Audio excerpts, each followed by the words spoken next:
Kemarin tuh di Pedok Talk ada yang bilang, "Lu sih nggak pakai data nih, gimana sih? Harusnya dibilangin dong lap time-nya, telemetrinya ditunjukin." Menurut aku sampai sekarang pun kalau dibandingin ya Mas Joni, F1 itu membosankan Iya, sampai betul. sekarang. Ini sebenarnya Hmm, yang bikin Peko marah banget. iya.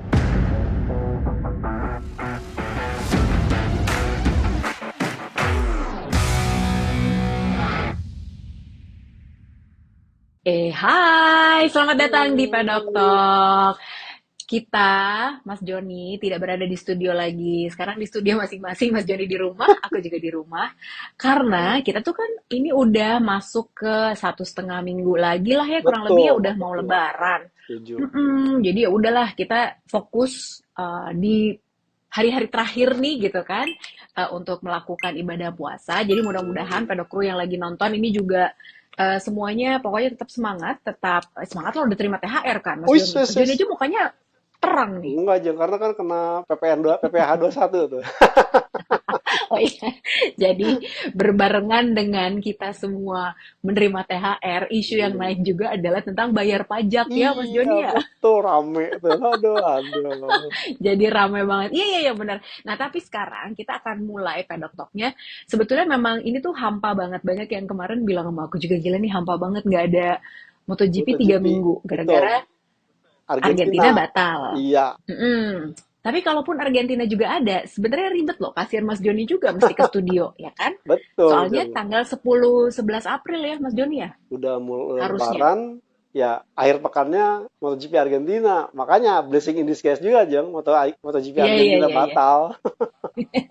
Kan Alhamdulillah tapi Alhamdulillah. sebelum aku buka Mas Joni banyak yang tanya Mas Joni itu masih siaran di Trans 7 atau enggak sih gitu aku menjawab pertanyaan dari netizen Hmm. katanya menanyakan Mas Joni di Trans 7 masih atau enggak monggo Mas Joni dijawab. Insya Allah masih, karena kemarin ada satu dan lain hal, kesibukan, dan juga Mm-mm. ada yang harus dibenahi, nggak sempat maju ke tampil. Nah, insya Oh Allah gitu. mulai nanti setelah Lebaran mungkin ya hadir kembali insya Allah. Itu buat yang Nah, kangen sama Mas Joni. Tapi kan kemarin dari seri Qatar, Portimao udah terobati muncul di Pedok Talk. Tapi nanti akan hadir di Trans 7 juga. Mas Joni aja ya, aku enggak. Aku tetap di sini. Gitu. ya Nah sekarang kita langsung aja mulai. Ya kita ketemu di sini aja loh Mas siap, Joni, ya kan? siap. Kita akan langsung buka Pedok Talk dengan yang ini.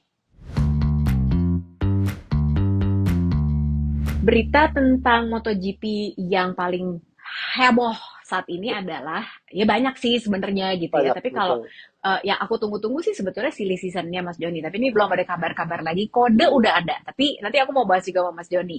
Tapi siap. yang pasti setelah race di Portimao kemarin, harusnya Yamaha itu melakukan tes di Iya, Portimao. betul. Tapi ternyata katanya Fabio Quartararo cuma 6 lap aja karena kondisinya tracknya emang nggak kondusif. Jadi akhirnya nggak jadi deh tuh gitu kan. Tapi sempat keluar foto-foto tuh Mas Joni Iya. tentang M1-nya. Nah yang Mas Joni lihat apa sih kira-kira yang mereka coba? Karena mereka nggak ada yang mau bilang tuh mereka ngetes apaan aja. Tapi aeronya udah mirip Ducati. Betul. Terus apalagi yang dari penglihatannya Mas Joni ngelihat sekilas dari M1? Sebenarnya kemarin itu kalau kita melihat bahwa Alex Rins coba memaksimalisasi, karena kemarin kan performa di Hmm, Portimao juga agak sedikit mengecewakan, apalagi di race. iya. Makanya dia Mm-mm. berusaha untuk menjajal semua perangkat, terutama sih memang yang emang kepastiannya itu adalah paket yang seperti apa. Jadi sepertinya nih, Hmm.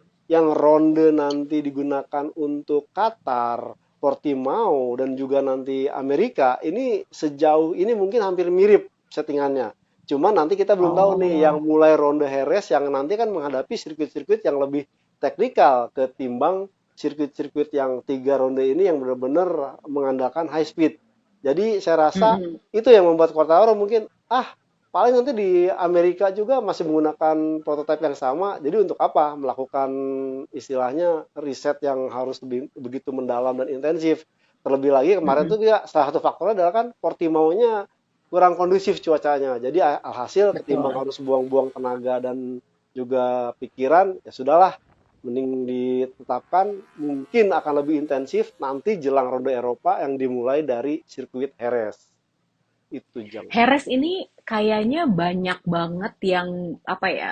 jadi momentum banyak hal ya nggak sih Mas Joni? Betul. Mulai dari tes, terus udah gitu kan Moto2 sama Moto3 juga kan tes di Heres juga ya. Iya. Dan yang pasti Termasuk juga, ada lagi. ah, Dani apa tuh? Pedrosa is back. Dani Pedrosa jam itu Oh, katanya mau tampil wildcard di wildcard. Heres. Itu. Wah, iya dong. Masa yang mencuri perhatian cuma Pedro Acosta dari Betul, KTM? betul. Tadinya kan ada Dani Pedrosa, ya kan? Iya. Dani Nah, Pedrosa. tapi benar-benar aku juga kangen sih lihat Dani Pedrosa gitu karena dia tuh masih masih amat sangat apa ya? Cantik gitu bawa motornya ya nggak sih, Mas Joni? Atau itu Jeng, dan yang saya lihat dari Heeh, Pedrosa ini adalah bahwa kemampuan dia selama ini mm-mm, selalu istilahnya tanda petik bikin hoki buat pembalap yang bersamanya. Bagaimana kita ingat 2006 ada heeh, Nicky Hayden. Nicky Hayden iya, berkat istilahnya riset motor Dani Pedrosa jadi juara dunia.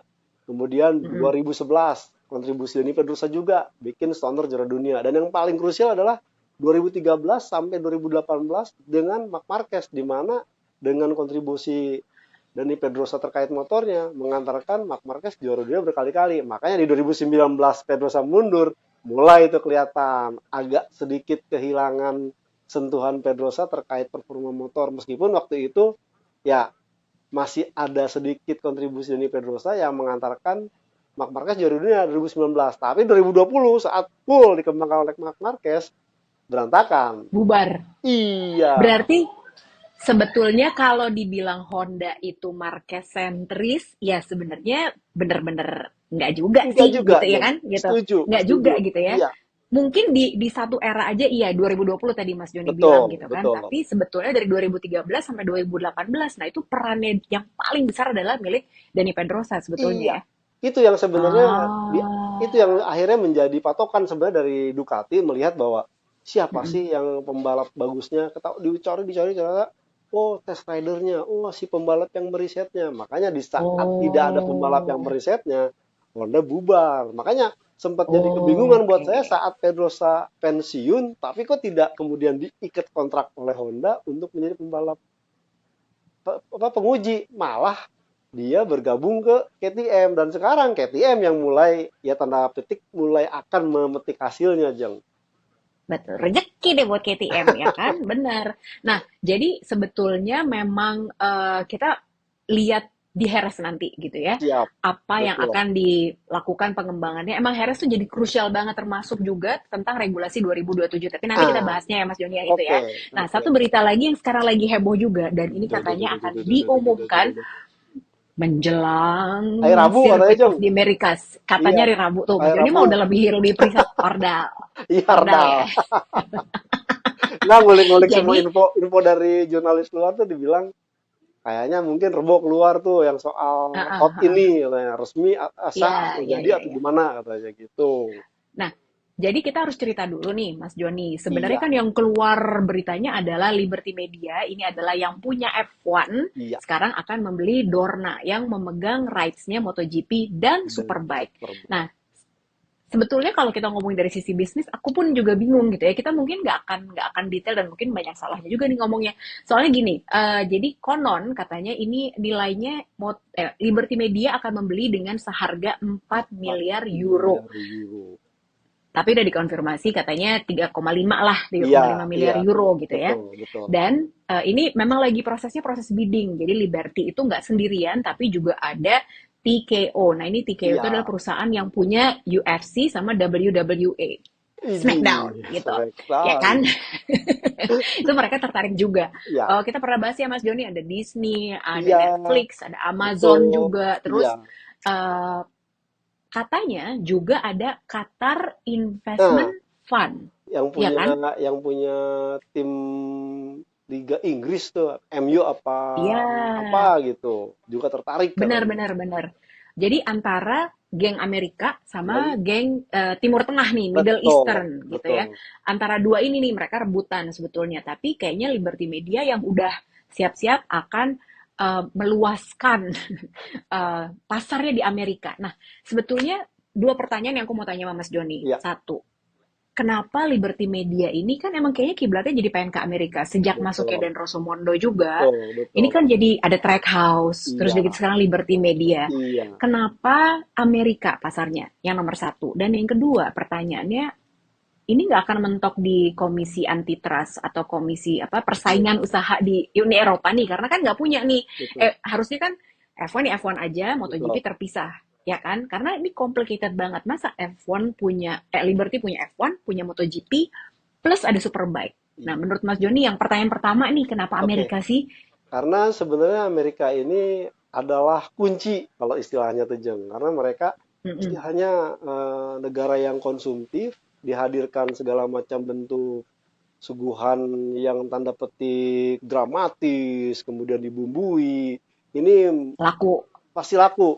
Nah, ini yang sebenarnya kemudian akhirnya mengubah kiblat dari F1 yang awalnya pure balapan Hmm. murni, kemudian dikemas sedemikian rupa yang istilahnya selama ini orang nggak tahu di belakangnya seperti apa. Keluarlah tuh driving for Drive survive, to Survive. survive yang Mm-mm. istilahnya bener-bener sebenarnya kan tuh dokumenter, cuman dikemas demikian rupa jadi kayak film Hollywood yang semua orang kemudian oh tertarik kemudian terpikat sampai akhirnya membuat jadi membuat banyak orang akhirnya mulai ah F1 ternyata menyenangkan karena kan sebelum-sebelumnya sebelum dikemas seperti itu F1 cuman set mobil yang paling kenceng balapan tikungan pertama udah deh kita tunggu sampai lap Betul. terakhir siapa yang menang ini enggak dikemas bumbunya dan bahkan sampai episode per episode dan dibagi itu semua yang istilahnya itu benar-benar melibatkan pembalap-pembalap inti dan juga manajemennya yang dibikin sedemikian konfliknya akhirnya berkembanglah. Nah di sini menjadikan F1 kemudian meningkat pasar penontonnya dan juga istilahnya jumlah subscribernya pun meningkat sampai akhirnya sadar bahwa coba deh bagaimana kalau bikin balapan di Amerika ternyata jumlah penontonnya full book terus Jeng tidak seperti digelar di Eropa atau di mana yang butuh waktu sampai beberapa waktu baru kemudian tayangannya penuh. Nah, di Amerika itu istilahnya early bird aja udah menjanjikan gitu. Nah, dari kondisi ini sadar bahwa kok F1 yang cuman dalam beberapa waktu digarap oleh Liberty bisa meningkat dan bahkan Mm-mm. katanya benefit atau penghasilannya itu 3 kali lipat daripada Dorna, Jeng. Di Betul. sini, Jadi kalau kita ngomongin data, iya, cie, sensitif loh aku ngomongin data. Jadi, enggak. big data Jadi kalau ada kata datanya, big LDP. data. Iya, iya, iya, benar-benar. Jadi ya, ini berdasarkan catatan yang kita kita cari nih, Iya, Pedokru. Jadi Liberty Media itu take over, F1 take over. iya, Kalau overtake di di track ya, track, ini take betul. over. Oke, setuju. Bedakan. 2017 ya kan. Nah, dan sejak itu F1 seperti kata Mas Joni ini emang jadi bunyi banget. Nih, Betul. catatannya adalah revenue penerimaannya F1 itu naik dari 2,5 miliar dolar menjadi 3,2 miliar dolar. Sementara revenue-nya MotoGP yang tadi Mas Joni bilang Iya, F1 itu 3 kali lipatnya ya. Nih, MotoGP tadi berapa? F1 3,2 miliar ya. 32 miliar MotoGP itu revenue-nya cuma 482 juta juta dolar. dolar.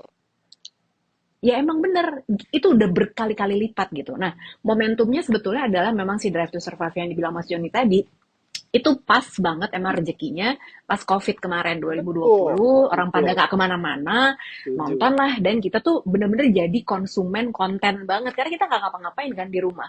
Keluarlah si Drive to Survive, tapi memang aku adalah korbannya seperti kata Mas Joni, dari yang nggak menarik, menurut aku sampai sekarang pun kalau dibandingin ya Mas Joni, F1 itu membosankan, Iya, sampai betul. sekarang, Betul. meskipun aku jadi tertarik, tapi kalau kita ngomongin race, dibandingin sama MotoGP, misalnya ini ada head to head nih, Iya, ketemu jam tayangnya bareng, aku pasti akan lebih milih MotoGP. Karena aku iya. udah tahu juga F1 pasti Max Verstappen juga yang menang kecuali kemarin di Australia gitu ya. Iya, Karena bosen sebenarnya, tapi setuju, Jen. memang cara pengemasannya Itu Mas dia. Joni tuh bener banget tadi bilang itu Amerika banget drama jadi kayak film Hollywood semua orang jadi pengen nonton.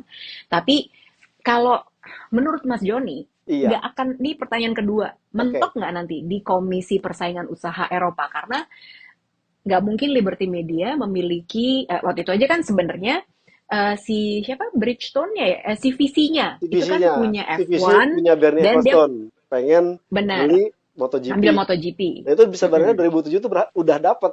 Cuman akhirnya istilahnya dituntut oleh pengadilan antitrust Eropa, tidak bisa, kagak boleh satu orang pegang istilahnya garapan balapan yang benar-benar bonafit dengan dua balapan berbeda, roda Ya. 4 dan F1. Akhirnya Mm, di mm, 2007 itu CFC yang waktu masih dipegang Bernie Ecclestone akhirnya ngedrop mm. si MotoGP.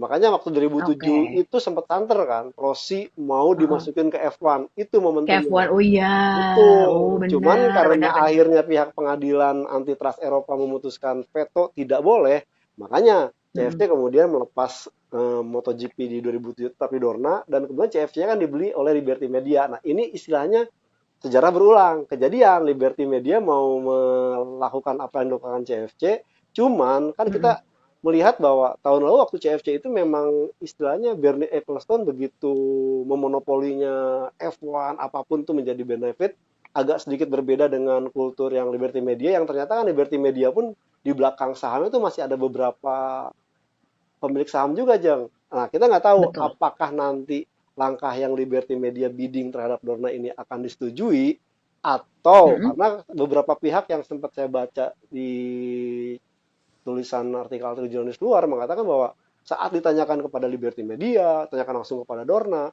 mereka tidak mau memberikan statement resmi, sampai ada mm, istilahnya tuh, mm. istilahnya ada istilahnya teori konspirasinya di luar itu, bahwa ini kayaknya mungkin bisa-bisa ya Dorna bilang Liberty Media mau nawar biar ada pihak lain yang juga Penawaran mau lagi. penawaran lebih tinggi gitu, Jeng, Ya, katanya. benar-benar. Ibaratnya mah itu apa namanya window dressing lah gitu Nah, kalau istilah itu bisnisnya betul gitu ya betul kan gitu. betul, Jadi goreng-goreng aja kan semua juga digoreng-goreng ya kan isu lah. Jadi setuju. wah ada yang naksir nih gitu. Sebenarnya memang kalau aku sih setuju ya Mas Joni, sebetulnya di antara F1 sama MotoGP itu MotoGP bisa dibilang undervalued gitu. Jadi tidak Iya, dihargai dengan semestinya gitu semestinya. karena harusnya tuh emang value jauh lebih tinggi daripada F1 menurut aku, ya kan? Aku tuh suka Setuju, dua-duanya, jadi ini setuju, bukan setuju. bias. Karena dari sisi entertainment sebenarnya F1. MotoGP tuh jauh Ya, lebih lebih menghibur, tapi F1 itu matang banget dari sisi hiburannya gitu. Kesel ya. jadi kalau aku melihat sih mungkin problemnya adalah saat Liberty Media sudah istilahnya open company yang melibatkan Mm-mm. banyak pihak. Sementara kalau kita melihat Mm, Dorna kan istilah masih close company, Jeng. Kebanyakan masih betul. dipimpin oleh para sanak familinya, Carlo, Pak Carmelo, Carlo, bahkan ada Mm-mm. SPLT-SPLT lain yang di lingkungan Mm-mm. Dorna. Itu Keluarga pertama. Jadi banget. keluarga Mm-mm. banget, agak sulit untuk istilahnya ya bisa lebih membuka luas, menjajal bisnis-bisnis yang baru. Baru kali ini kan mulai mencoba Ya. ada istilahnya ya apa dokumenter-dokumenter yang mirip Drive to Survive yang mulai ditayangkan, meskipun ya secara Mm-mm. konten ya masih terlalu kelihatan dibuat-buatnya gitu, tidak sealami Iya, iya, iya, Drive to iya. Survive gitu loh, Jong. Iya bener. Ya itulah pokoknya kalian kalau libur lebaran ini mungkin belum tertarik nonton Drive to Survive, coba lihat deh gitu. Karena sebetulnya menarik buat aku Mas Doni. Biasanya kita tuh kan kayak di MotoGP deh, kita ngomonginnya nggak jauh-jauh dari Pecco Bagnaia, Marc Bagaimana ya? Marquez, Fabio Quartararo Betul, gitu kan. betul. Sekarang ada Pedro Acosta. Jadi kayaknya rider-rider itu aja gitu. Bahkan sebetulnya kalau di F1, aku aja bahkan juga jadi tahu tuh gitu. Oh Alex Albon tuh gini. Gini, Siapa yang ngomongin betul. Williams Racing? Ya Iya, kan gitu. gitu, Jeng. Terus udah gitu, oh Pierre Gasly tuh ternyata dia sukanya makan ini ya gitu. Jadi Iya, semua driver itu di highlight di dengan sangat highlight. bagus. Jadi kita tahu Setuju. bahkan kayak persaingan itu bukan cuman juara dunia gitu. Max Verstappen kan udah nggak menarik gitu. Heeh. Jadi tapi sampai oke perebutan antara tempat kedua Bahkan antara tahun lalu tuh antara Mercedes sama iya, Ferrari gitu kan. Ferrari. Ini Ada ini lagi, tempat Jeng. kedua sama ketiga doang apa? Kalau pemain lebih detail lagi ya itu perebutan papan bawah siapa. Ini Iya itu, iya iya. itu jadi lucu-lucuan William juga. sama Haas. Iya Iya, ya, William sama Haas. Siapa nih pokoknya siapa duluan gitu. Padahal sebenarnya itu ya ini apaan sih gitu. Tapi sebetulnya yang kita tahu juga kenapa sih Williams Racing sama Haas gitu misalnya di iya, F1. Aku juga baru tahu, ngapain sih lu kan cuma memperebutkan satu posisi yang lebih tinggi dan tinggi. bahkan itu bukan di top 5. Iya, Ternyata pedokru itu mempengaruhi jumlah sponsorship yang akan masuk. setuju. Jadi dia jualan ke sponsor itu juga bilang, gue tahun ini lebih cakep dari Haas loh, Haas paling Iya, buncit nih, ya kan lu betul, nggak usah betul. pasang di dia, pasang di gue aja. Jadi ternyata ngaruh sampai sebegitunya, poinnya finish keberapa di Iya, championship iya, itu ngaruh. Jadi betul. oh gitu toh, aku aja anak baru jadi paham gitu kan gara-gara Setuju, itu. Nah setuju. Ada satu lagi, Mas Joni. Iya, Sebenarnya ini sih nanti mau aku tanyain, tapi kayaknya nggak sekarang sih. Sebenarnya kalau kita ngomongin tentang monopoli, iya, aku juga bingung. MotoGP kan juga punya WSBK. Iya dong. Nah, itu kok betul. diperbolehkan sih sebetulnya? Jadi kasus dari WSBK ini sebenarnya pada saat itu karena pihak pemegang WSBK sebelumnya, waktu itu Flamini itu memang lagi kesulitan untuk bisa membayar semua debit apa kredit-kreditnya karena masalah keuangan. Oh, Maka dibantu oleh Dorna. oke. Nah, problemnya adalah cuman kalau kita Oh, melihat kan dengan dipegang oleh Dorna, Dorna bingung.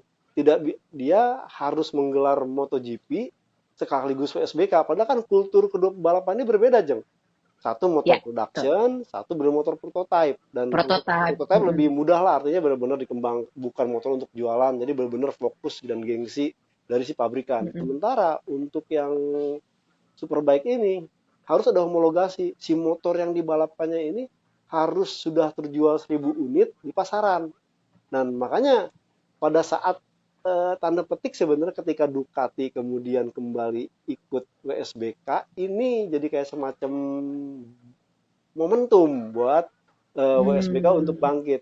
Cuman sayangnya lagi-lagi agak sedikit direpotkannya apa? Jadi si WSBK ini kayak jadi layer atau layer kedua dari si MotoGP di saat ntar MotoGP MotoGP. Ya. pembalapnya udah crowded, hektik dibuang atau Mm-mm. dialirkan atau Mm-mm. dialihkan. Demikian juga dengan Kayak Danilo Petrucci lah gitu ya. betul dan juga nanti kalau Hmm. ada yang bagus, ini jadi kayak semacam untuk mendokrak mendokrak istilahnya MotoGP. Nah, saya rasa ini Hmm. yang kadang-kadang membuat ya tadi mungkin katanya agak sedikit bias antara Dorna memegang MotoGP dan Dorna memegang WSBK. Seandainya mungkin seperti dulu kala, cie dulu kala, di mana WSBK sendiri dan dia bisa fokus di MotoGP-nya lebih fokus di MotoGP, saya rasa mungkin tidak akan ada kejadian istilahnya, iya nih ada Liberty yang mau ngambil Dorna, mungkin Dorna bisa istilahnya Ya, lebih bertahan atau meningkatkan lagi ya balapan-balapan di saat ini dan ke depan lagi Jang. Jadi saya rasa ya mestinya ya WSBK ini mau nggak mau ya lepaslah, apalagi kan tidak hanya WSBK Jang si Dorna itu pegang. Semua balapan-balapan feeder, Red Bull Rookies Cup, Asian Talent Cup, British Talent Cup, hmm, itu semua dia yang megang. ya benar. Dan dia yang Hmm. menguasai hak siar. Dan itu sebabnya kadang kalau kita sempat rame santer bahwa kadang keputusan si pembalap bergabung kemana-kemana itu tanda petik ada main dari Dornanya. Si Dorna yang ngatur. Udah ini ntar ntar aku yang istilahnya mungkin biayain, subsidi atau kasih beasiswa yang notabene itu Iya, akan menjadi betul. istilahnya dana yang keluar lebih banyak. Berbeda kalau benar-benar mungkin Hmm. istilahnya mereka fokus di balapan, yang lainnya diserahkan ke yang lain. Kalau tadi nyambungin sedikit, Mas Joni bilang peran Dorna itu besar terutama untuk si rider ini pindah kemana, itu sebetulnya kabarnya berhembus juga Mark Marquez itu bisa masuk ke Grace ini karena memang perannya Dorna juga. Betul. Kenapa? Karena nggak mungkin nih MotoGP ini kalau ini beneran gosip-gosip tetangga ya Mas Joni ya gitu. Ini gosip yang beredaran di pedok. Jadi katanya gitu, nggak mungkin nih MotoGP kalau Mark Marquez nggak kompetitif. Sementara ikonnya paling besar sekarang adalah masih Masih Mark dia, Marquez. betul. Dia nggak kompetitif, Amsyong juga kita gitu. Nggak apa-apa deh kita pindahin aja ke Gresini Grace Racing, ini. segala macam lah gitu ya. Jadi memang benar terbukti. Nah, Mas Joni, Ya, pertanyaan cepat sebetulnya berhubungan dengan WSBK juga yang sebenarnya sekarang aku juga lagi suka nonton Superbike. Kenapa? Karena betul. toprak dengan BMW-nya. Wow, Mengejutkan, itu betul.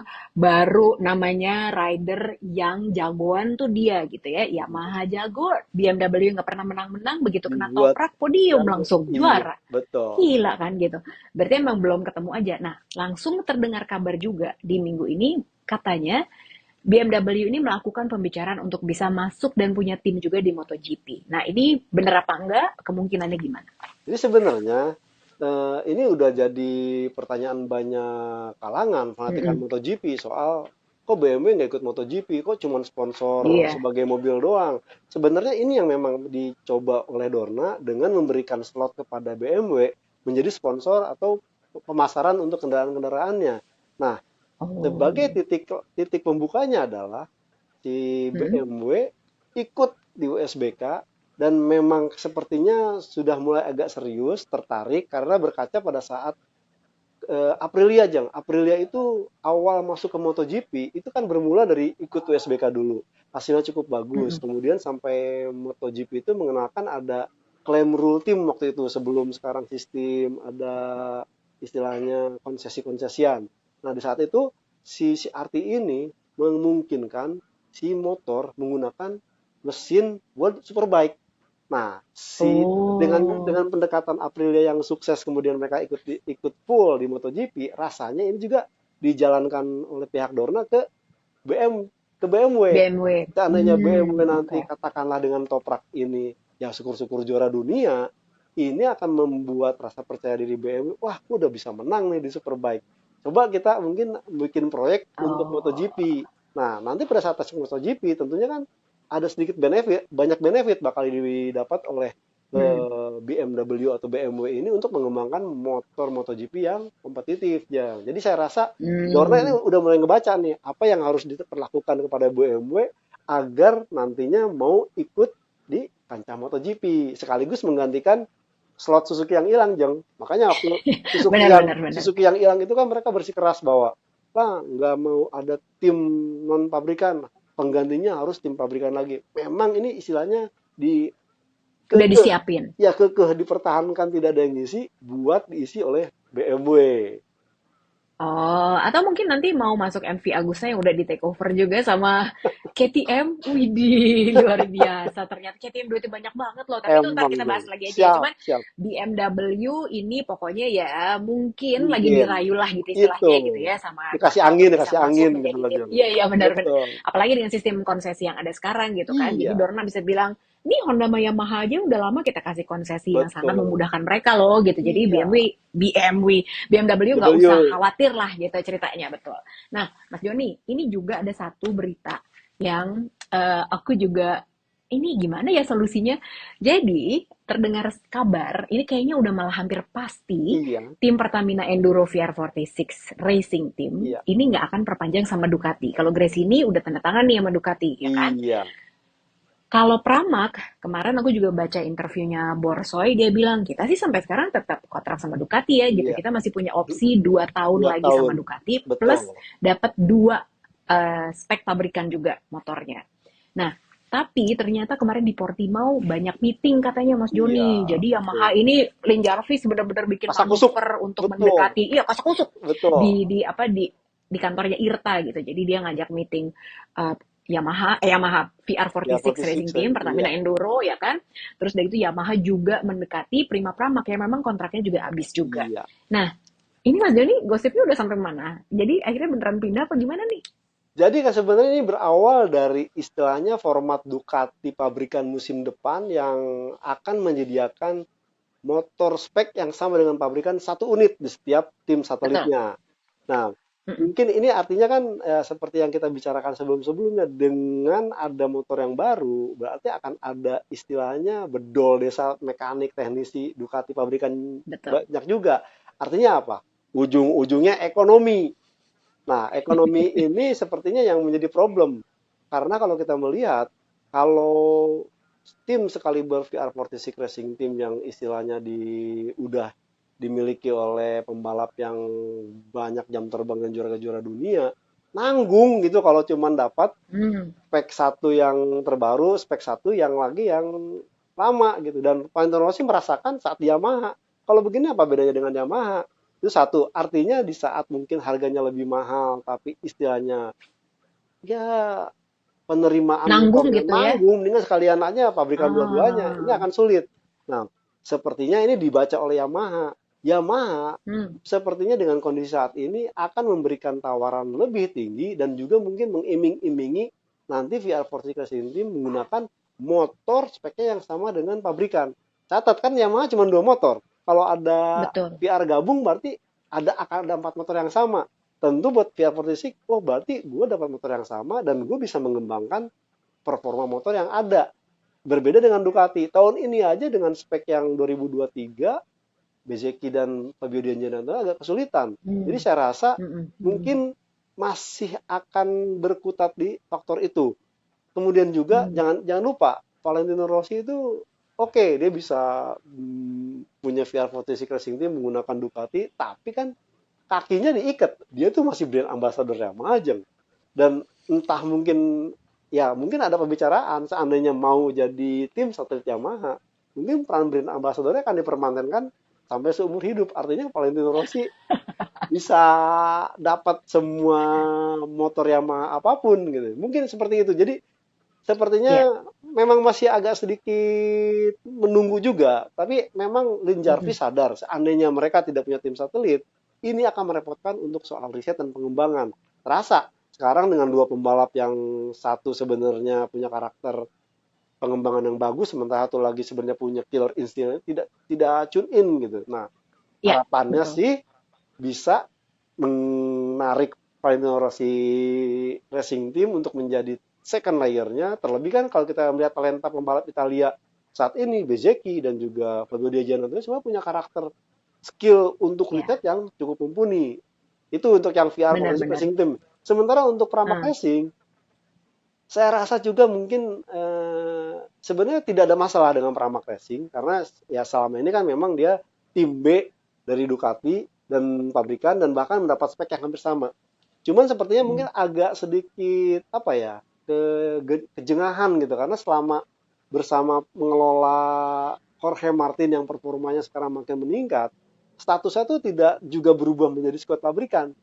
Berbeda loh dengan saat Peko Bagnaia dan Jack Miller dari mm-mm. 2019, 2020, terus 2021, 2022 mereka langsung naik. Ini yang istilahnya kok ini pembalap gua yang satu ini yang luar biasa bagusnya kok 4 tahun mandek sampai akhirnya kan dikabarkan Jorge Martin belum perpanjang kontrak dengan Ya, Pramac Racing atau juga Pramak. Ducati tahun ini. Mm, mm-mm. Terkecuali saya rasa seandainya katakanlah Jorge Martin juara dunia, mungkin dia akan istilahnya jumawa, ayo lo kontrak gua nih, gua juara dunia, boleh dong jadi pembalap Mm, Ducati pabrikan. Mungkin bisa seperti itu. Cuma lagi-lagi, Pramac pun lagi-lagi melihat bahwa Paolo Campinotti itu merasa meskipun menjadi skuad Ducati pabrikan B, tapi secara ekonomis mereka tidak tidak mendapatkan banyak benefit karena semuanya istilah titipan dari Ducati pabrikan, titipan dari Ducati pabrikan. Nah, mm-mm. kalau dengan motor Yamaha, mungkin mereka bisa lebih membeli dengan harga yang istilahnya teknologi spek terbaru, harganya tidak lebih mahal dari Ducati dan mereka masih bisa mendapatkan istilahnya ekonomi lebih banyak lagi, Jeng. Sehingga itu yang mungkin dicoba dibilang Polo Campinotti Mm. atau istilahnya ya lagi-lagi kalau kata tadi Jeng Resi, window dressing gitu. Dia coba oke Iya, iya, iya, dekat-dekat iya, dengan iya, iya, Yamaha iya, iya, agar iya. si Ducati nanti udah deh, gue naikin deh ini ininya gitu. Apa fasilitasnya apanya Betul, seperti itu Jeng. Biar betul. buat posisi tawar Iya, iya. istilahnya. Iya, iya, iya, benar-benar. Benar. Tapi gini, kalau misalnya pedokru berpikir sama seperti aku gitu ya, ngapain gitu mau pindah ke Yamaha yang emang gak Iya, kompetitif. Tapi sebetulnya kita mesti lihat juga apa yang dilakukan Yamaha sekarang dan nanti akan ada regulasi baru di tahun baru 2027 itu yang akan keluar di Harris di nanti Harris gitu ya. nanti. Nanti apa aja regulasinya nanti Mas Joni akan cerita abis yang ini. Tapi kalau kita lihat Yamaha tuh sebetulnya dia ngambil yang namanya Max Bartolini, Marco Nicotra, Iya, Luca Marmorini, betul. ini nggak cuman buat bikin Fabio Quartararo seneng, bukan ya, geng. Setuju Jeng. Tapi ini untuk pengembangan ke depannya. Jadi ini benar-benar investasi jangka panjang yang pasti ini juga jumlah uangnya yang dikeluarkan spektakuler untuk bisa merekrut Betul, orang-orang ini. Ya betul. kan gitu, nggak main-main loh. Tangan kanannya Gigi Dalinya Iya, diambil sampai Gigi Dalinya aja kesel gitu. Nah, ya kan jadi ini sekarang efek-efeknya kita tahan dulu. efeknya Apa? kerasa tuh Jeng. Kan motor yang Iya, spek 24 sama 23, yang 23 pakai pada perang bagus kan. Makanya itu iya karena benar. Max Karena Bartolini gap cabut. itu dia, makanya sebetulnya sosok kunci ini tuh sebenarnya udah diambil sama Yamaha Iya, gitu. Jadi kenapa Lin Jarvis pede juga untuk betul. ngedeketin bahkan Bahkan Pramac gitu ya, iya, yang tim B-nya gitu. Kalau VR46 Racing Team kan ya udah lah ya gitu karena Valentino Rossi brand ambassadornya iya, Pramac dia berani deketin gitu. Dia berani janjiin apa coba? Itu yang mesti kita itu. pikirin. Nah, ini kita break dulu Mas Joni ternyata Siap. udah panjang juga loh 30 detik 30 menit tapi abis ini kita mau ngomongin sesuatu yang ini sebenarnya yang bikin Peko marah banget. Iya. Tahan dulu ya, kira-kira apa? Breaking news, baru aja kita obrolin sama Mas Joni, ternyata beritanya udah keluar per tanggal 1 April 2024 bahwa Liberty Media berhasil mengakuisisi Dorna, pemilik MotoGP dan World Superbike. Dan ada beberapa poin penting yang akan aku share Aku sudah rangkum buat kalian berdasarkan press release yang aku terima hari ini. Yang pertama, Dorna akan tetap melanjutkan kegiatan operasional menjalankan MotoGP dan juga World Superbike seperti biasa sebagai perusahaan yang independen. Yang kedua, Carmelo Ezpeleta akan tetap menjadi CEO dan melanjutkan kegiatan operasionalnya seperti biasa, dan kantor pusat Dorna juga akan tetap berada di Madrid, Spanyol. Dan Dorna sendiri valuasinya pada awalnya hanya sekitar 4 miliar euro. Hanya banyak loh itu. Tapi ternyata setelah deal ini beres, valuasinya adalah 4,2 miliar euro. Sementara bagian dari Liberty Media sendiri, valuasinya adalah 3,5 miliar euro. Artinya, Liberty Media punya 86% saham, sementara Dorna memiliki 14% saham. Dan poin yang penting lainnya, yang terakhir adalah semua ini tentang akuisisi ini harus menunggu approval dari berbagai macam badan, terutama mungkin untuk komite persaingan usaha di Eropa dan juga ada di beberapa negara lainnya. Dan mereka ini harus memberikan approval bahwa transaksi ini bisa berjalan dengan baik dan itu diperkirakan di akhir tahun 2024.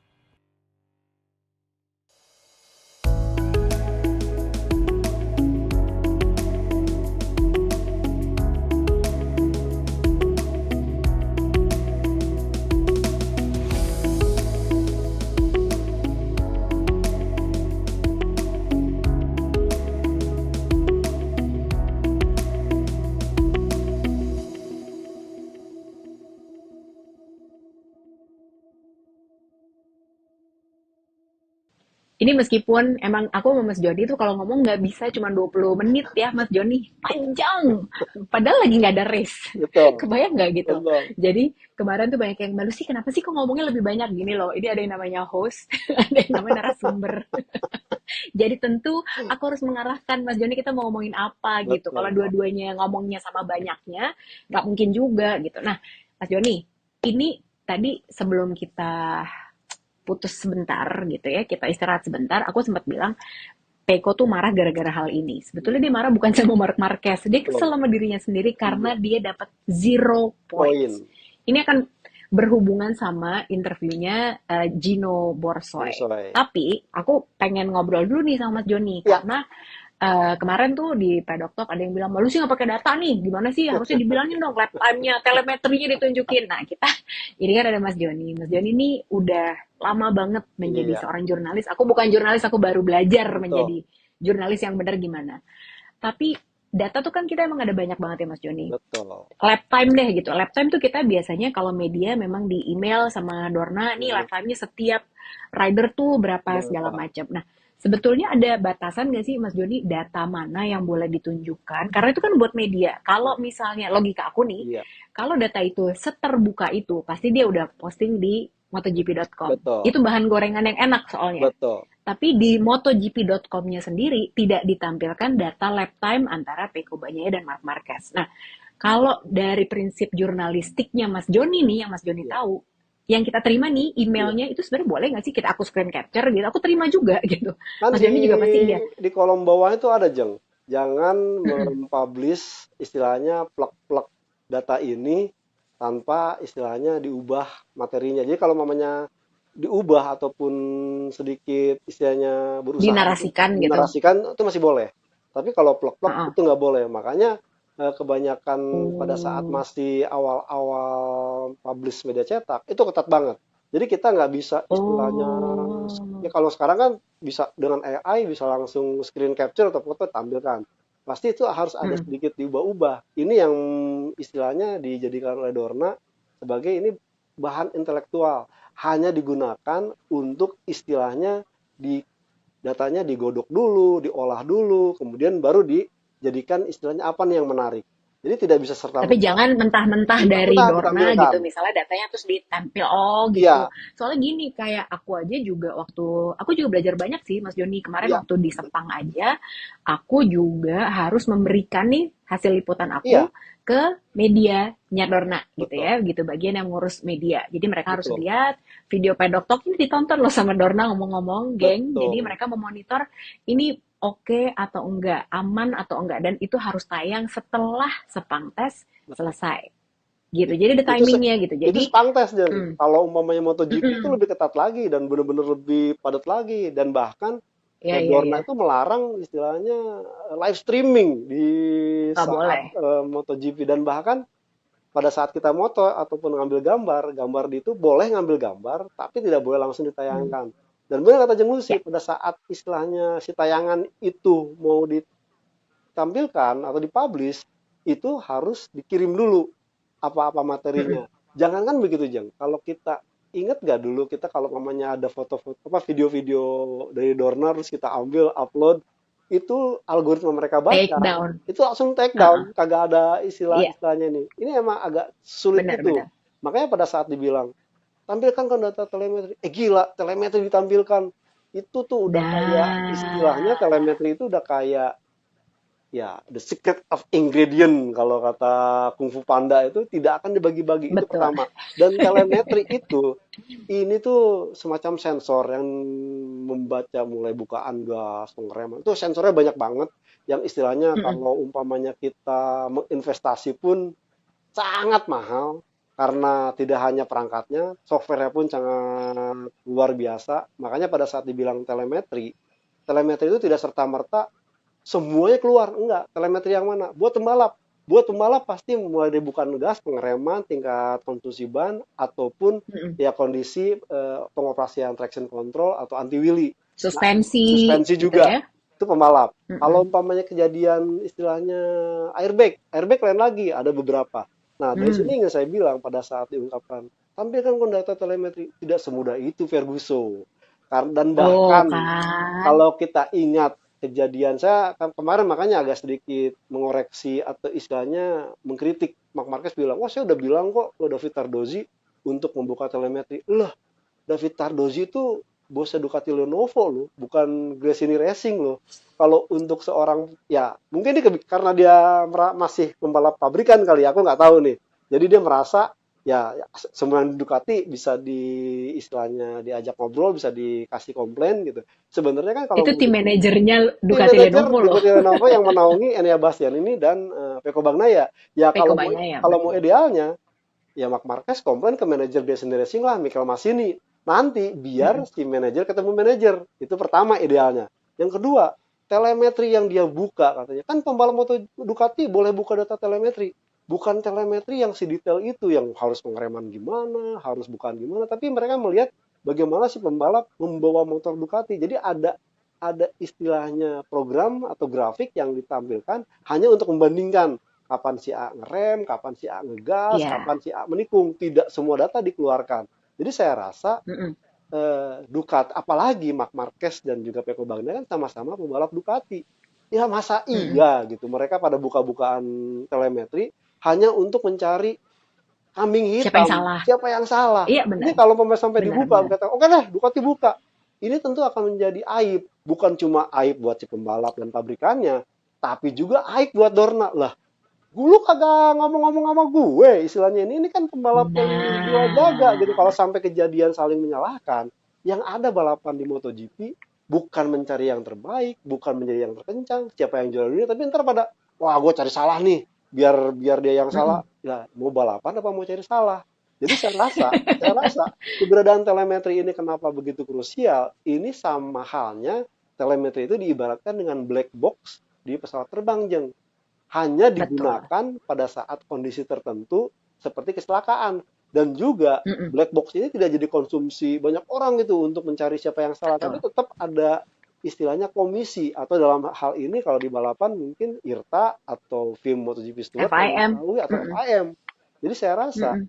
perkara telemetri itu tidak semudah itu, dan apalagi ini Benar. rahasianya pabrikan. Untung kalau Ducati Betul. dengan Ducati, kalau umpamanya Ducati dengan pabrikan lain, 2015 kita ingetin nah nih Mas Joni, ya itu kan? betul. Jadi kalau misalnya dedek-dedek yang baru tahu nih kejadian di TikTok juga lagi banyak nih. Keluar lagi tuh 2015 aku sampai ya Allah, ini udah Bapak Rossi tuh jadi bapak-bapak loh sekarang, Iya, ya kan? Udah main betul. sama Juleta mulu. Dia juga udah Betul. gak mikirin kali 2015 udah deh. Betul. Jadi ya, aku tahu banyak banget yang bilang tuh data telemetri soalnya gitu kadang-kadang ya, ini Iya. juga kalau main TikTok hati-hati Mas Joni dan juga pedokru, kadang itu yang bikin berita itu juga cuman pengen dapat likes yang banyak juga gitu, tapi tidak bisa dipertanggungjawabkan. Ini aku ngomong gitu aja deh gitu, karena sebenarnya ini aku kasih faktanya ya, faktanya adalah 2015 itu telemetri yang katanya akan dibuka Valentino Rossi sama Marc Marquez di infamous Itu crash iya, itu tidak dibuka ya, iya. tidak dibuka. Nih aku tampilin, ini ada liputannya dari crash.net. Honda FIM won't release Rossi and Marquez crash data. Betul, Honda waktu itu sudah bikin press conference duluan gitu ya Mas Joni. Ada nih telemetrinya begini.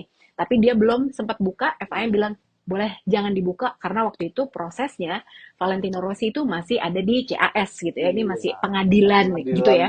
Jadi dia banding, dia minta betul. banding. Iya, Betul. Jadi dia bilang, kalau sampai Honda ngebuka, telemetri ini kita buka, buat apa juga? Karena ini iya, akan menambah runyam masalahnya. Dan sampai sekarang itu tidak dibuka. dibuka. Nyoh. Betul. Jadi, Jadi udah tahu ya gitu, masalah data ini masalah yang sangat sensitif. Jadi kalau kalian mau ngebandingin nih gitu, pedok bandingin deh sama podcaster jurnalis-jurnalis luar tuh ada Matt Oxley, ada Crash juga gitu ya, ada betul, Peter McLaren di situ. betul. Terus ada David Emmett juga, dia bikin podcast juga. Kalian lihat aja tampilannya di Pedok ini masih banyak nih gambar-gambar gitu ya. Meskipun kita juga menampilkan source-nya gitu. Di mereka, itu mereka sama sekali nggak nampilin gambar. Bahkan data itu juga nggak, ya mereka ngomong berdasarkan apa yang sudah diterima di email gitu. Jadi dibedakan ya, lap time, telemetri itu Petri, apa, itu beda. Dan betul. nggak bisa dibuka segitunya, semudah itu. Karena kita cuma penonton. Jadi itu tuh yang lihat aja, ridernya aja belum tentu boleh lihat, apalagi kita Saya tambahkan juga yang aja bukan siapa-siapa ini. untuk yang lap time itu kan ya suka ada kan Hmm, yang vlog-vlog tampilkan tidak diedit atau ya, diapa. Kalau di ya, luar, ya, ya. jurnalis-jurnalis luar itu istilahnya benar-benar menghargai apa aturan dari Dorna. Mereka istilahnya Ya. mau ngerilis nih lap time-nya Peko Bagnaia di kemarin Hmm. MotoGP Portugal. Udah Hmm. diketik atau sama dia. Terus pembandingnya Iya, iya, siapa? bukan di screen Di capture ya. screen capture Mm-mm. enggak.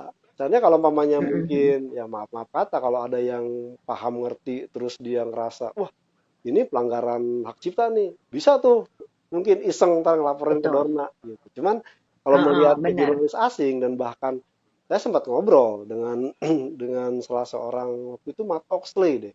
Kenapa sih Mm-mm. kita nggak boleh nampilin kan itu lebih memudahkan kita sementara kita ngetik ya nggak bisa karena itu kan ada data-data lain si pembalap yang lain yang istilahnya bukan bagian yang dibahas. Makanya kalau Iya, pamannya mau bener, katakanlah mau ngebahas lap time-nya Marc Marquez dengan Peko Bagnaia, ya udah diketik semuanya bandingin dengan yang Marc Marquez. mm-mm. Itu. Tapi diketik ulang gitu ya. Oke. Betul. Nah, Mas Joni, ini sekarang udah ya, mudah-mudahan pedokru ngerti nih antara Amin. bedanya lap time, telemetri. Telemetri Jadi ini karena Mas Joni punya pengalaman untuk meliput MotoGP langsung dan udah ya emang dia jurnalis nih gitu. Jadi dengerin aja kata Mas Joni, jangan dengerin aku karena aku bukan jurnalis. So, sekarang kita ngomongin regulasi MotoGP 2027. 2027. Iya, Ini akan katanya sih rulebooknya akan keluar nanti di Jerez. Heres Nah, salah satunya apa aja sih Mas Joni yang aku tahu yang akan berubah tuh right height device tuh akan dilarang ya. dihilangkan. Terus aerofairing mungkin Heeh. dikebiri. Dan yang paling ekstrim Mm-mm. adalah menurunkan kapasitas mesin. Balik Dari dari sekarang 1000 ke 850. Tujuannya memang untuk oke, berarti ya mirip-mirip dengan 2007 sampai 2012 yang meskipun katanya hmm, untuk tetap bisa menjaga ada straight line speednya itu katanya mungkin mm-mm. diameter atau bore up si pistonnya itu tidak akan diubah juga. Tujuannya ya biar kalau Oh, kemarin masih menggunakan bore up yang ada itu kan efeknya mengecilkan mesin ntar orang mau pakai kompresi tinggi lagi yang ada ya tetap masalah aja. bahan bakar gitu. Dengan 22 ini pasti Mm-mm. nggak akan cukup. Makanya masih akan ada aturan yang dilakukan lagi. Kemudian juga sepertinya Mm-mm. ya akan ini akan membuat istilahnya perubahan yang signifikan.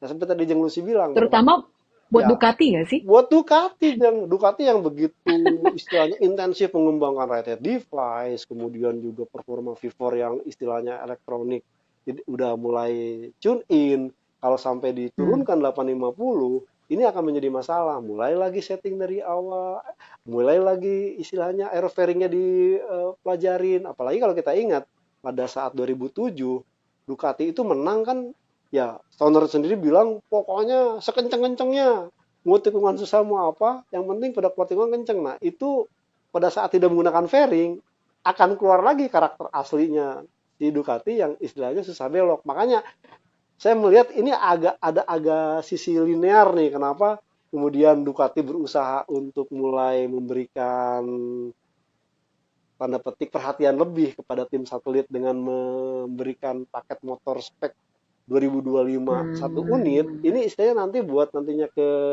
2027-nya bisa mendapatkan banyak informasi, Jeng. Bakal seperti apa paham. motor yang mereka akan gunakan yang kalau benar regulasinya berubah. Bener. Salah satu regulasi juga yang digadang-gadang tapi ternyata nggak ngaruh gitu ya adalah penggunaan bahan bakar yang 100% non-fosil mulai Betul. 2027. Setuju. 2024 ini sebetulnya 40% gitu ya. Cuman Iya, lucu deh, kemarin tuh pasti rider-rider ditanyain, beda nggak sih gitu rasanya gimana pakai 40%? Brad Binder sih iya, yang paling paling jujur gitu ya. jujur. Hah? Emang iya ya? Gitu. Aku nggak berasa apa-apa. Dia bilang, aku nggak ada rasanya apa-apa. Oh ya, berarti ini nggak signifikan juga sih sebenarnya. Nah, terus Mas Joni, berarti kalau misalnya Ducati dengan tadi Mas Joni bilang dia untuk 2025, makanya dia pengen ngasih satu motor spek pabrikan untuk mendapatkan data lagi, Iya, bisa kita simpulkan juga nggak sih bahwa pergerakan Honda dan Yamaha sekarang ini untuk mengembangkan motornya, sebetulnya kita kayak ngeliatnya kan gregetan gitu ya, iya, terutama buat fansnya Honda sama iya. Yamaha gitu, aduh ini kenapa mereka lama banget sih gitu. Tapi masalahnya adalah ini tuh Jadi, masa-masa yang nanggung. betul, Mendekati 2027 nanti di Heres tuh baru keluar tuh. Oke, ini betul. peraturannya adalah begini. Iya, Nah, iya nggak sih Honda dan Yamaha pasti akan berdasarkan ya udah gue lihat dulu aja nanti nih rulebooknya 2027 gimana pengembangannya berdasarkan itu aja jangan sekarang ngejar Ducati buat apa ntar akan di reset lagi bener nggak sih kayak gitu? betul, Jang. Jadi dia juga belajar bahwa Hmm, ngapain mengembangkan fokus di tahun ini kalau ada aturan baru yang notabene aturan baru ini kan berlaku 2027 dan 5 tahun ke depan. betul. Ya saya rasa Mm-mm. itu yang coba juga dilakukan oleh Honda dan juga Yamaha.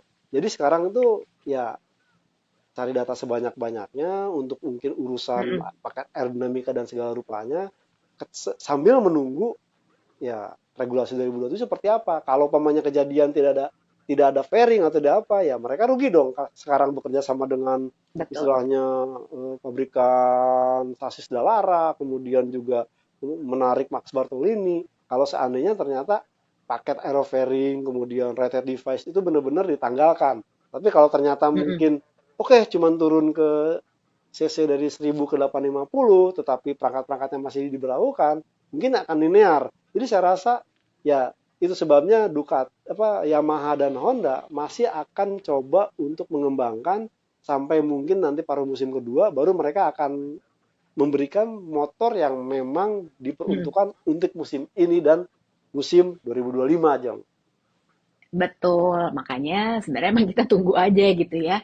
Nah, ini ada dua topik terakhir nih, Mas Oke, Joni, yang pengen aku bahas. Satu, ini aku menarik sih ngelihat interviewnya Gino Borsoy di PG. GP1 Iya, kemarin. Itu aku jadi ingat kata-katanya Mas Joni bahwa sosok Gino Borsoy ini sangat amat signifikan di Prima Pramak dan bisa bikin betul. Prima Pramak jadi tim yang solid kayak sekarang tuh aku ingat banget pas Joni bilang kayak gitu. Iya. Nah, salah satunya adalah dia bilang Martin ini Jorge Martin adalah Jorge Martin 4.0. Dia Ini bilang gitu. Jadi di Portimao aja kemarin dibilangin gitu begitu dia juara di race hari Minggu, kamu beda nih jurnalis baik yang gitu kan iya aku tuh mature banget ya race-nya jadi gitu aku aja baru sadar nih gitu aku mature banget karena ini memang sosok Jorge Martin yang beda sama tahun iya, 2023. betul. Gino Borsoy bilang tuh dia Martin tuh udah 4 race nih ya kan 2 sprint 2 race main Februari. race gitu 4-4-nya podium makanya dia bilangnya Jorge Martin 4.0 Betul. 4 kali Kali podium. podium, betul. Iya kan Peko Bagnaia marah kenapa karena dia itu mengharapkannya gue pengen lancar terus nih. Iya, Jangan ada gangguan. Aku nggak iya, mau sampai ada error-error kayak iya. 2023. Tapi ternyata kan Masih, beda ceritanya. iya, Jadi, gitu. Nah, kalau pengamatan aku dari apa yang aku baca tentang interview Gino Borsoy, kayaknya Martin ini bener-bener ancaman yang sangat berat, lebih berat daripada 2023 buat Peko Bagnaia. Ya nggak sih, setuju, Mas Jeng. Joni? Setuju. Saya melihat Hmm, kalau sebenarnya kan kemarin Borso itu baru nanganin Jorge Martin itu tahun lalu. Artinya tuh dia ya. melihat bahwa wah ini anak jelek banget nih fisiknya nih ditempa lah.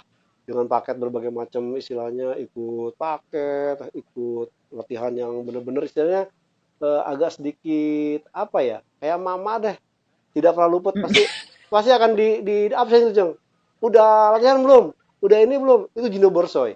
Artinya hampir istilahnya mirip dengan waktu Francisco Guidotti. Makanya pada saat Francisco Oh Guidotti ya. pindah ke Mm-mm. KTM, penggantinya itu kan agak, aku lupa penggantinya siapa, tapi kurang begitu berhasil karena dia Mm-mm. lebih ke sisi manajerial, bukan ke istilahnya sisi Iya. menangani pembalap. Makanya pada saat Dino Borsoy datang, seorang Johan Zarco pun merasakan beda banget. Fisik jadi lebih benar-benar diutamakan karena Borsoy mantan pembalap.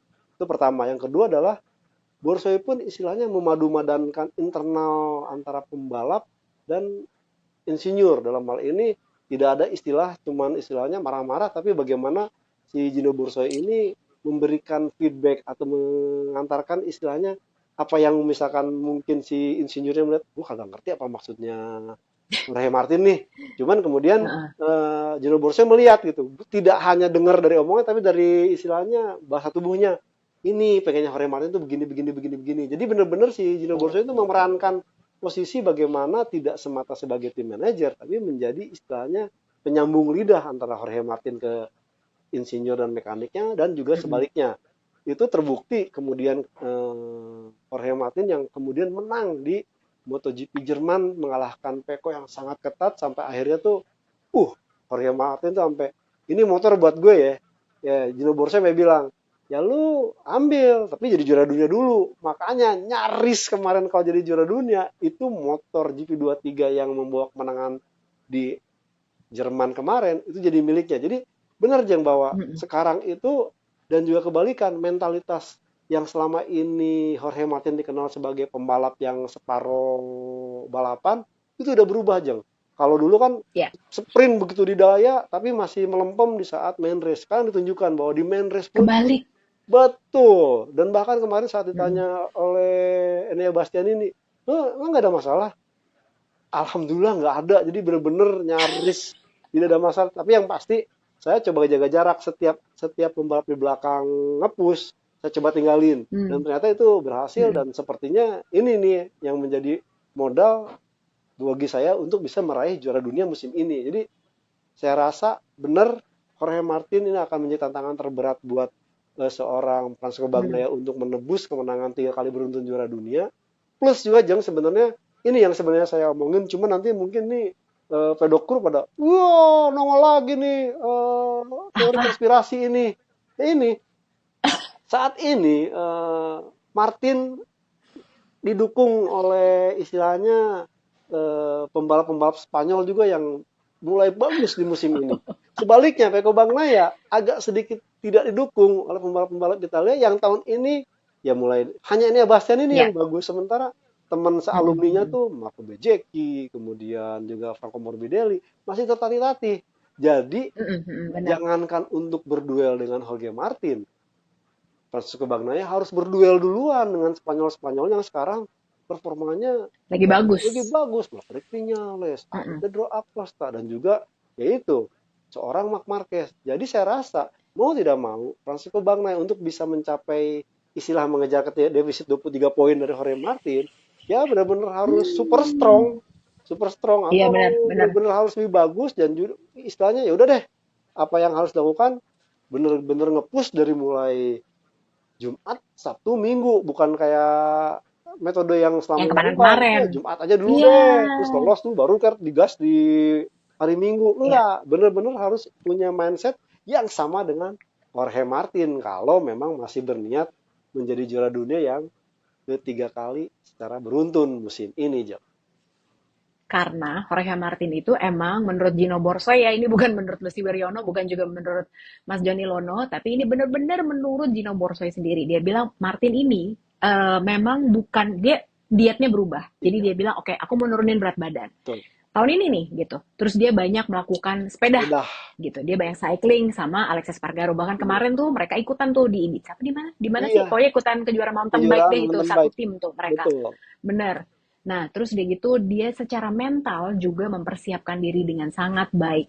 Makanya Peko Banya ya kalau seperti kata Mas Joni tadi, kalau dia masih mengikuti template yang sama kayak 2023 mah susah. sulit nih karena Jorge Betul. Martin benar-benar menata dirinya untuk siap banget di musim 2024 ini, dan dia juga bahkan bilang gini ya Mas Joni, ya pokoknya aku kalau kayak kemarin di sprint di Portimao aku tahu nggak bisa nge-push ya aku lepas. Iya, Gila, Jorge Martin loh gitu, nggak ada tuh dia kalau dia tahu dia nggak bisa nge-push dia nggak akan betul. maksa Dan satu lagi gitu, yang dia belajar banyak banget. strateginya tuh yaitu dia coba Hmm. ngabur, jadi membiarkan Peko Bagnaya berduel dengan pembalap-pembalap yang lain gitu. Iya, Dengan sibuk dengan bener. pembalap-pembalap lain, dia bisa istilahnya menjaga race pace, menjaga ritme balapnya, Mm-mm. sehingga pada saat kemudian Peko berhasil keluar dengan lawan-lawannya itu, problemnya adalah Dia udah jauh. dia udah jauh dan bannya udah mulai habis, malah tetap akan dikejar Iya, oleh iya. pembalap di belakangnya. Ini yang sepertinya dipelajari secara baik oleh Jorge Martin di MotoGP musim ini, Jo. Benar. Nah, kita tinggal tunggu aja karena kan konon katanya Peko Bagnaia ini doesn't crack under pressure. Jadi Iya, dia kalau makin under pressure dia malah makin hebat katanya gitu betul, ya. Tapi betul. kita lihat nih, soalnya ya itulah susahnya MotoGP di 2024. Nih, pertanyaan terakhir. Mas Joni kemarin Oke, sempat lihat nggak? Lagi banyak beredar Fabio Quartararo posting di Instagram Stories katanya. iya. Dia nulis quotes-nya risk is always better than regret. Wah, aku langsung ini aku harus tanya kepada Bapak Ilmu Cocoklogi Indonesia, Bapak Joni Lonumul ya. Apakah risk di sini dimaksudkan dia akan bertahan atau risknya ya namanya juga resiko, Iya. dia pindah aja. Ya kan dia Menurut Mas kontraknya, Joni?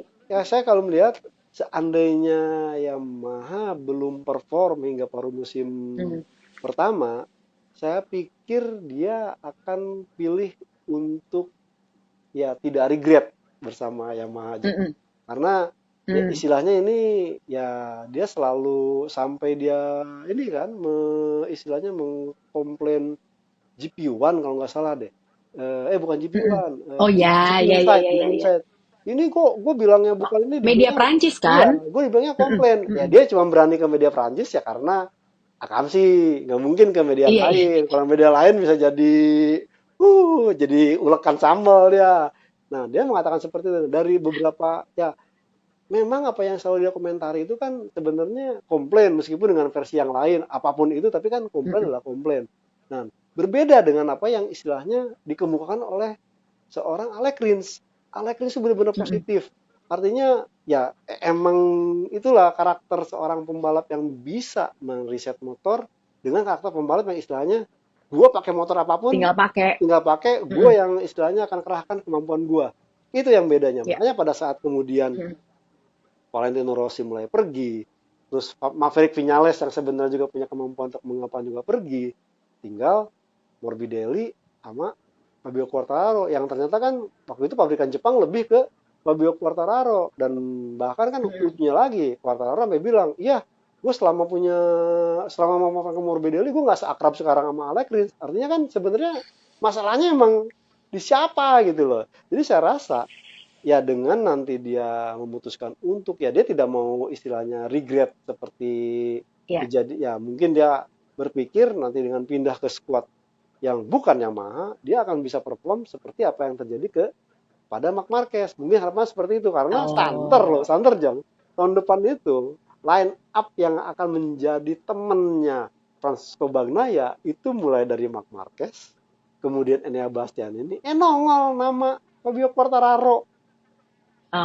Loh, Jorge Martin? Ya Jorge Martin Kan tadinya tiga. Jorge tentu, Martin. Jorge Martin Hmm. tentunya pastinya ini dia akan menunggu seandainya dia deal Hmm. atau berhasil jadi juara dunia, posisi tawarnya akan lebih tinggi. Tapi kalau katakanlah tidak, Oke. ternyata lebih bagus daripada Enea Bastian ini, saya yakin Jorge Martin tentu akan memilih pabrikan lain selain Ducati. Padahal sebenarnya kalau jadi Ducati Lenovo gitu ya, kita berandai-andai Mas Joni, Heeh, Marc Marquez oke lah, Enea Bastian ini oke oke. lah. Tapi kalau Fabio Quartararo, yang Masih dia selama ini belum punya pengalaman naik betul. V4, Before kayaknya kalau nggak ditaruh ke mungkin di Pramac satelit, dulu gitu iya, kali ya. masih seperti Ya itu, nggak sih, Jong. satelit Betul, dulu. betul, betul. Beresiko banget karena kalau jadi teman satu timnya Peko Peko Bagnaia ya Bagnaia, langsung di factory gitu kan. Kayaknya sih berat tuh. Kalau menurut aku, kalaupun dia pindah ke Ducati, pasti harusnya masuk ke satelit dulu. satelit Ya nggak sih, dulu. kayak sekarang rata-rata nggak ada deh yang langsung masuk ke satelit, langsung ke Ke pabrikan pabrikan, gitu ya nggak betul, sih? betul, betul. Ya seorang Heeh, Mike heeh, Prince heeh. aja pada saat ditunjuk ke Honda kan dilempar ke satelit dulu, padahal Iya, kontraknya kontrak dari Honda pabrikan. Jadi ya iya, mungkin tapi kan harus ketimbang beresiko, adjustment gitu ya. betul, setuju, Jeng, Mhm, setuju. mhm, mhm, mhm. Oke, nah setuju sih Mas Joni, terima kasih banyak gitu. Tapi Sama-sama, Jeng. Mas Joni sebut-sebut Franco Morbidelli lagi, tuh Fabio Quartararo belajar lah dari Gino Borsoy. Gino Borsoy Iya, aja yakin loh sama Franco Morbidelli, dia bilang betul. ini improve kok gitu. Artinya Gino Borsoy, ya itu tadi saya rasa ya seandainya dia ada tim manajer mungkin sekaliber Tardozi, sekaliber Dino Borsoi, bukan mm-mm. seorang Mayo Meregali, mungkin saya rasa improvementnya akan lebih terasa, Jeng. Cuman dari Iya kapan tahu bener, kan Mayo Meregali lagi. Dan juga Mayo Meregali makanya nggak pernah ngasih istilahnya statement yang strategis loh. Di yang strategis pasti lari nggak. ke Colin Jarvis gitu, Jeng. Iya, iya, iya, iya, benar, benar, benar. Beda. Makanya sih pas Mas Joni bilang Gino Borso ini sosok yang benar-benar signifikan banget. Pas aku baca interview, oh, bener banget sih gitu katanya Mas Joni. Kalau dibilang Gino Borso itu top banget ya itu memang setuju aku gitu. Bahkan Franco Morbidelli aja dia ngasih kata-kata yang baik loh gitu buat Franco Morbidelli. Ini tuh Iya, improve kok gitu. Lihat betul. aja catatan waktunya gitu. Jadi santai aja, sabar katanya gitu. Betul, Wah, betul. canggih kan? Duh, ya wes Mas Joni terima kasih banyak loh nih kayak satu Sama-sama, Jeng. jam ternyata kita luar Gak kerasa. biasa. Padahal padahal ini tuh udah nggak ada berita, sebenarnya nggak ada Iya, race juga, iya. tapi banyak yang harus didiskusikan juga karena banyak berita-berita yang muncul. Terus mudah-mudahan pokoknya pedokru yang nonton ini juga makin paham MotoGP itu gimana, makin bisa membedakan mana yang lap time, mana yang telemetri, dan kenapa telemetri itu tidak mudah untuk dibuka gitu ya. Makanya kita belajarlah dari jurnalis yang berpengalaman seperti Mas Joni. Begitu. Amin. Hmm. Amin. Terima kasih banyak dan jangan lupa kita akan break nggak nih Mas Joni? Enggak Enggak dong. lah. Kita lanjut ya. Iya. Lanjut aja lah. Aku, Gasken Mas aja. Joni, gasken. Mas Joni nggak mudik, aku juga nggak mudik. Jadi kita akan ketemu minggu depan ya di Iya. Pedok Talk. Minggu depan kita bikin ini aja deh cerita buat jawab pertanyaan-pertanyaan dari netizen deh. Kita Boleh, buka ya boleh, Mas Joni ya. boleh. Jadi Siap. nanti kalau pertanyaannya kita bacain, aku kasih hadiah mau nggak? Oh ya, Udah, menarik ini, kasih Jeng. hadiah. Ya Menarik. dong, Iya. aku lagi. Kita ketemu lagi minggu depan. Jangan lupa Siap. buat like dan juga subscribe dan juga Iya. di-share konten ini ke teman-teman kalian yang lain. Mas Joni sehat-sehat. Kita akan ketemu Sama-sama, lagi Jeng. insya Allah Amin. minggu depan. Oke, sampai ketemu. Siap. Bye. Muah, muah, muah, muah, muah.